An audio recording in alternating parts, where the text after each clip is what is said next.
이제 여기에서 우리는 다시 한번 생각해 봐야 할 게 있어요.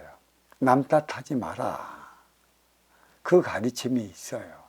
근데 그 가르침은 한 가지, 누가 운용의 주체이고 활동의 주체인가, 누가 아시어 찾아가고 누가 이루어 맞이하는 자인과의 관계가 없는 상태에서는 남 탓하지 않아도 됩니다. 하지만 지금은 이 사회에서는 아쉬운 자는 찾아가는 거고 이로운 자는 맞이하는 거예요. 그래서 여기에서 간판을 걸어 놓는 이유는 뭡니까? 찾아오면 도와주겠습니다. 그 의미가 있기 때문에 찾아갔어요. 찾아갔고 응당한 대가를 지불을 했는데도 그에 따른 에너지를, 도움을 받지 못했다면 이 책임은 누가 있을까요? 그래도 남 탓하지 말아야 될까요? 한 가지 원인이 있어. 가지 말아야 할 그곳을 네가 갔기 때문에 그 일이 벌어졌다고까지 한다면 이 세상은 심의 논리지,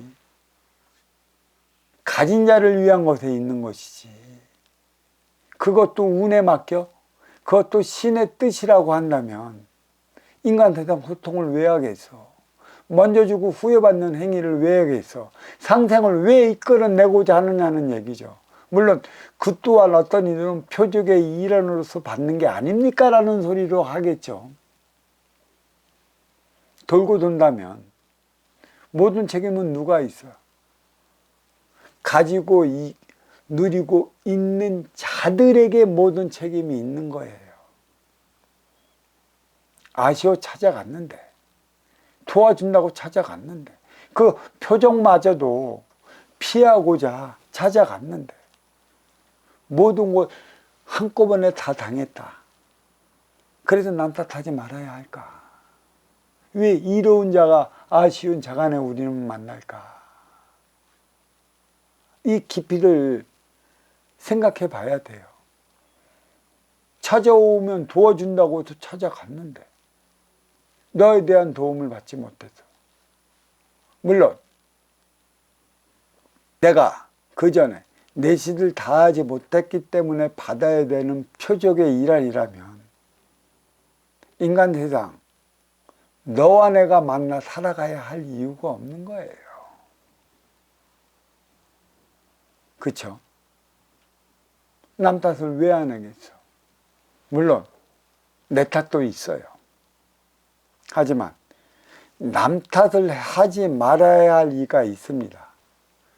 그는 누구인가? 이로워 맞이하는 운용의 주체. 왜? 찾아오면 도와주겠다는 간판을 걸어놨잖아. 그래서 도와주지 못하면 표적 받을 것은 분명한 것이에요. 찾아오면 도와주겠다고 걸어놓은 간판을 보면 그들은 일이 잘못돼도 남 탓해야 할 리가 없어요.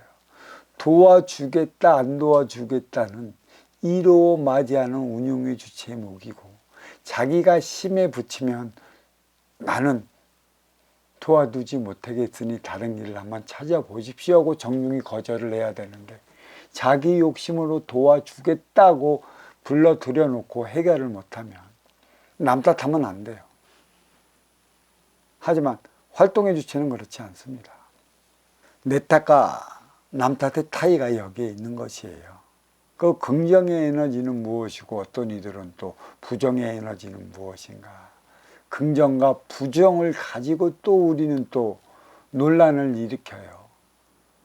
하지만 표적을 받아야 하는 이들은 표적을 받는다고 하는데 그 표적을 안 받기 위해 도움을 요청을 했고 또 표적을 받지 않게끔 해주마 했는데도 표적을 받았다.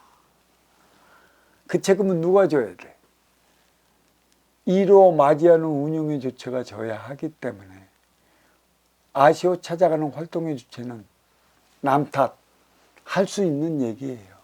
못하면 못한다고 얘기를 해주지 왜 못한다고 얘기를 안 해주고.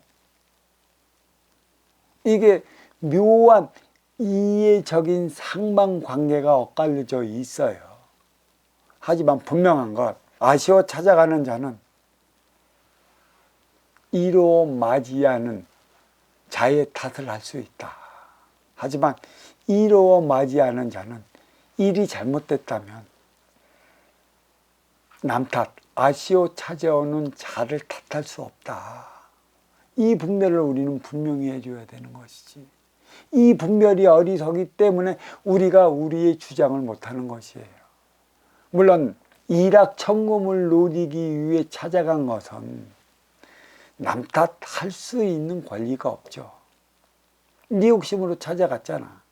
그 차원과는 달리 생각해 주십시오. 욕심이 욕심을 부르면 화를 부른다. 그래서 화를 자초한다는 건 분명하지만 이 차원과는 관계가 멀은 걸 얘기를 해주는 것이죠.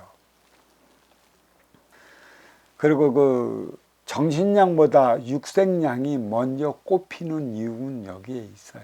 육생량이 먼저 꼽히다 보니까 우리는 만족한 삶을 살아가는 것이고, 이 만족에서 쓰임을 다하면 다시 채워야 하는데 채우지 못하면 불만족해져요. 우리는 항상 그러잖아요. 내가 언제는 진짜 잘 나갔었어. 그때 잘 나가면 이렇게 했을 텐데, 항상 지나간 옛 시간에 우리는 머물러 있어 버려요. 채워지면 비워지는 것은 당연한 것이고, 모든 육생량은 채워지면 비워질 수밖에 없어요. 에너지가 소멸되니까. 이게 물질에 주어지는 그 욕심의 차원이지만, 정신량은 빈물질이에요. 채워놓으면 없어지질 않습니다. 우리가 받아먹은 정신량은 내 인기에서 모든 걸 받아먹고 있기 때문에 이것은 빈물질 차원은 비워질래야 비워질 수가 없고, 나한테 이득이 되고 내 삶의 보탬이 되는 그러한 영적인 가르침, 말로서 가르치는 그러한 가르침은 계속 받아야 하는 것이에요. 그래, 육생량은 없어지는 것이고, 육생량에 기대어 살면 만족이 불만족해 버리는 것이라, 그러면서 남 탓만 하는 것이고, 빈물질 자원은 없어지지 않는 것이라, 너와 내가 하나가 되어 나갈 수 있는 것이기 때문에 이거는 행복한 삶이다. 행복은 너와 내가 하나가 되어 나갈 때 영위할 수 있는 차원, 사랑을 통해 영위하는 게 행복이고, 물질을 통해 영위하는 게 만족이라. 사랑은 정신량이 있어야 되는 것이에요. 정신량은 제 아무리 먹어도 부족함이 없습니다. 소멸되거나 소실되거나 없어지는 그 무엇이 아니기 때문에 그만큼 중요한 것이에요. 이 육생량, 육생의 기본이 될 때만이 화합의 에너지 정신량이 필요한 것이지, 이 육생량, 육생 물질 문명의 꽃을 피우기도 전에 정신량이 자리한다. 그 정신량을 추구하는 배고픈 거지한테는 그 누구도 딸질 않습니다. 진정한 정신량을 마련한 거지는 없어요. 그게 진정한 정신량이라면 그를 살리기 위해 육생량을 가진 이들이 달려갑니다. 그게 거질까? 배고픈 거지니 배부른 뭐 돼지니 그런 소리는 하지 말아요. 너한테 이로움을 주는 이들은 배고플래야 배고플 수가 없습니다. 결국은 뭐예요? 육생량이 마련한 뒤에 정신량을 채워나가야 한다는 것이에요. 그로 인해 우리는 육생을 살아오면서 모진 삶, 험한 꼴 다 봤습니다. 만족하면 비워지고 비워지면 또 채워야 하는데 육생량을 채워야 하는 과정은 그리 녹록지 않습니다. 서로가 더 가지려고 하는 육생량, 그리고 이미 그대는 육생의 기본의 자리에 올라왔기 때문에 예전의 영광은 없어요. 주어졌을 때 잘해야 하는 것이고 그 쓰임을 잘해야 하는 것이지, 그 기회를 놓치고 난다면 나는 비어졌기 때문에, 채우지 못했기 때문에 불만족적인 삶을 살아가요. 그래서 내 입에서는, 내 기운에서는 불만만 표출이 되는 것이지, 신경일적인 행위만 해대는 이유가 여기에 있는 것이에요.